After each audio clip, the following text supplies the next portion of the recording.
Forecast is in half an hour, but at this time of the evening we go beyond our shores and look at some of the big storms around the world. And first of all, let me take you to Bermuda. Normally that would be quite an invitation, especially so close to the weekend, but not necessarily when there's a tropical cyclone close by.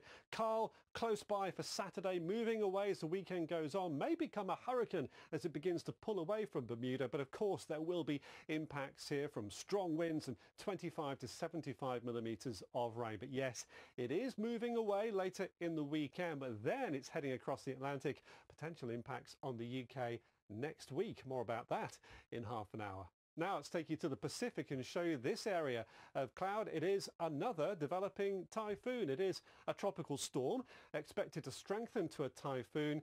The Philippines, Taiwan, where is it going? Well, some of the computer models take it right into Taiwan at the start of next week, others through the Strait of Luzon towards eastern China. Of course, potential impacts too into the north of the Philippines from this as well. But in Taiwan, yet another typhoon certainly would not be good news here. So we will keep you updated on the progress of this, but you can see the computer models are suggesting it might be by the time we get to Monday.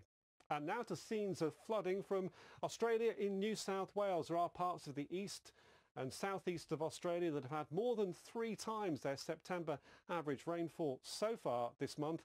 And for some, it's about to turn wetter again. This strip of cloud has been brushing southernmost parts of Australia and bearing down again on the southeast into the start of the weekend. It is moving through quite quickly though, and it's not dragging in so much tropical moisture that previous weather systems have done, but yet more rain where it's not needed in this part of Australia. But then again, there's another gap developing after that system before the next weather system comes along, so a little bit of relief.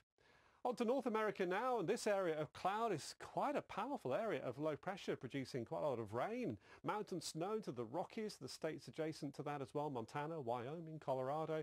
And what happens through the weekend as this area of low pressure moves eastwards? It forms along its southern flank quite a strong cold front with some severe thunderstorms on it. You can see the picture by Sunday.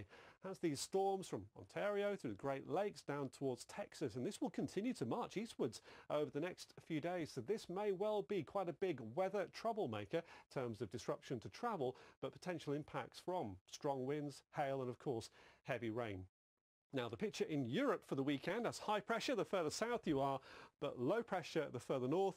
This band of wet weather bearing down on the United Kingdom. So that's what's to come this weekend. But what about next week? Alex Deakin has the answer coming up in half an hour. Weather for the weekend.